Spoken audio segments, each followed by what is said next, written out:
Hey guys, it's Christina. How's it going? Well, I'm sure we've all had those really difficult or challenging students where we try so many things and nothing seems to work. And this child might, maybe be off task. Like every time we look at them, they could be off task, or they really struggle with following directions. Like we feel like we're repeating ourselves again and again and again, or they're constantly getting in disagreements with people throughout the day, or they're not getting any work done, or it could be all the above, or a few of those things all in one. And again, it might feel like nothing is working. There is one thing that has worked for me so much, and it's been a really good tool for me to use when I come across situations like this, and it's a behavior contract. And I really like the way I've been doing them this year, so I just wanted to share more about how I do my behavior contracts.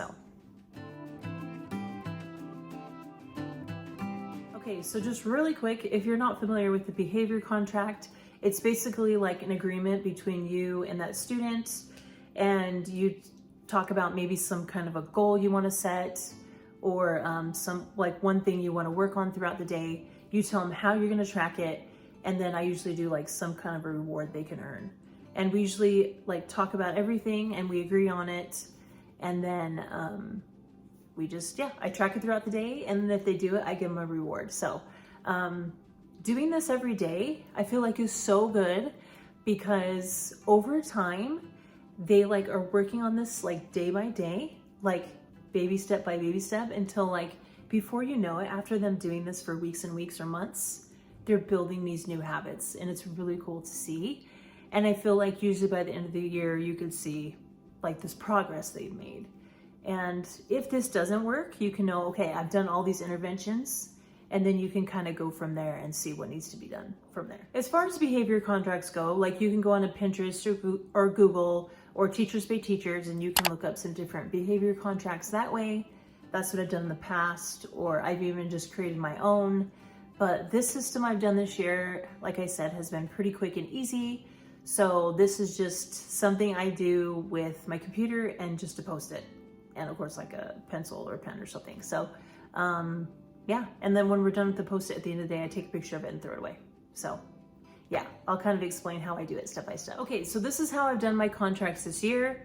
I'll just get my MacBook and I'll pull up a Post-it, and I'll write their name at the top, and then I'll write one thing we're working on for the whole week. And I'll say, okay, come on over, I'll call their name, and this is in the morning. So in the mornings I do silent reading. So everybody's silent reading or doing AR tests, and then I'm working with that person. And I'll say, okay, come on over, and I'll say, what do you think if this week we work on following directions? And we'll talk about it, and then I'll just type it at the top, and they'll say, okay, here's a Post-it. I'll get an actual Post-it to put on the table. I'll put their initial, and I'll say, okay, how many times do you think I can catch you following directions the first time today?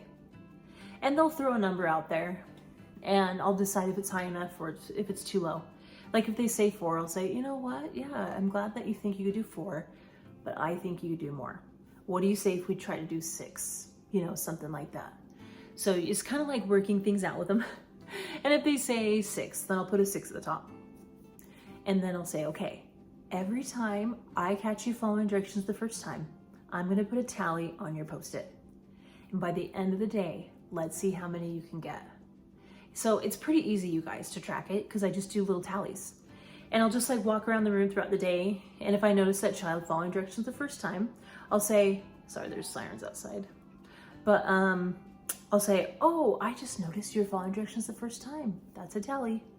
Put on their little Post-it. Or I'll say, that's a +1 for going to the rug. Oh, that's a +1. You just lined up the first time. And then at the end of the day, I'll call them over. Or I could do it the next morning if you don't have time at the end of the day. And I'll say, okay, looks like you got 6. Congratulations. And I'll say, okay, what reward did we decide on? Blah, blah, blah. So I forgot to mention that part. But besides talking about how many they want to get, decide on a reward with them too. You can decide, okay, here's a few things you can pick from if you get 6. You could do 10 minutes on the iPad. You could do 10 minutes of Kids Art Hub or Art Hub for Kids. You could do 10 minutes of Prodigy. You could get something from the prize box, like different things like that. And then I'll write their, what they want to get on the Post-it. So, and if they get it, they get the reward. And then we start over again the next day. And it's really cool because every day they look forward to it. And they'll come in and be like, okay, can I do my goal today? And I'll say, I'll call you over. Don't forget, let me take attendance and stuff first. And then I'll say, okay, looks like you got your reward yesterday. Congratulations.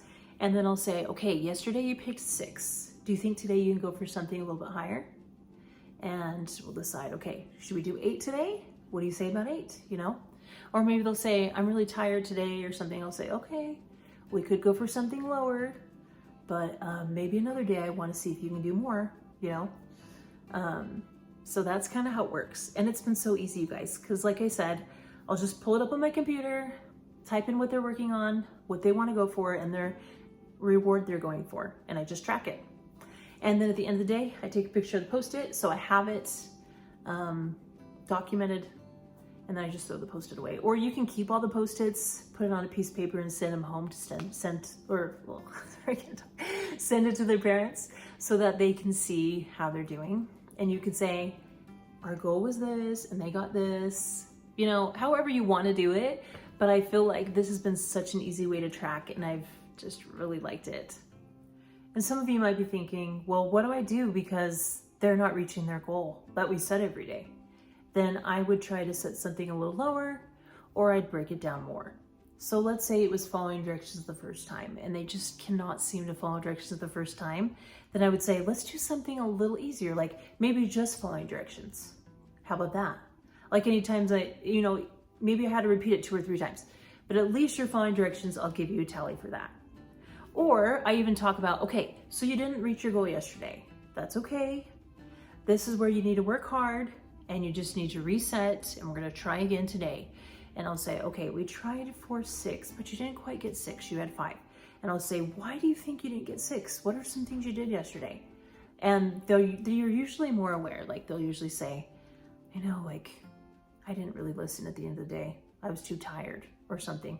And I'll say, hey, I understand you get tired, but you gotta learn to push through that and give it your all until the very end of the day. I know you can do this. Or I'll say, the biggest thing I'm noticing is you're not going to the rug. So maybe I can give you double points for that if you go to the rug, Or, I just find ways to kind of break it down more, and so it's more attainable. And then once they attain that, then I can go back to what we were doing before. So yeah, I feel like doing something like that will help them be successful with it. Anyway, like I said, the kids I usually have on my behavior contracts are ones that I'm just noticing like the typical things don't seem to work as much. Or maybe like they've already had a few like consequences for different things. So I'll think, okay, they're still struggling at this point, and so I need to do something more. So usually, I don't know, it kind of starts to stand out to me like who needs one and who doesn't. So maybe some years you'll have quite a few on a behavior contract, and that's why I found this like quick and easy way to track it.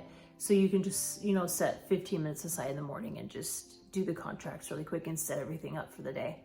Or you might have a year where you don't have any students on a contract, or maybe just one. So I think it just depends on the group of students you have in the year and that sort of thing. So, and I just gave you an example of how this would work if somebody was working on following directions. But if you're working on them being on task, for instance, you could do the same thing, but you could say, how many times can I catch you on task, do you think? And then if I catch them on task, I'll say, oh, looks like you're working hard. That's +1. You're on task. That's a plus, that's, now we're up to 2, Or another tip, if they're struggling, you could say, you only have 3, but don't forget your goal is 7. I know you can do this. Let's reach that goal, something like that. I'm trying to think of any other little things I need to tell you guys about it. Yeah, I think that's it. But like I said, I've really liked it. It's really helpful. And I like this new method too, because it's so quick and easy. So anyway, well, if you like this video, please give it a thumbs up. Please subscribe. And thank you so much for watching.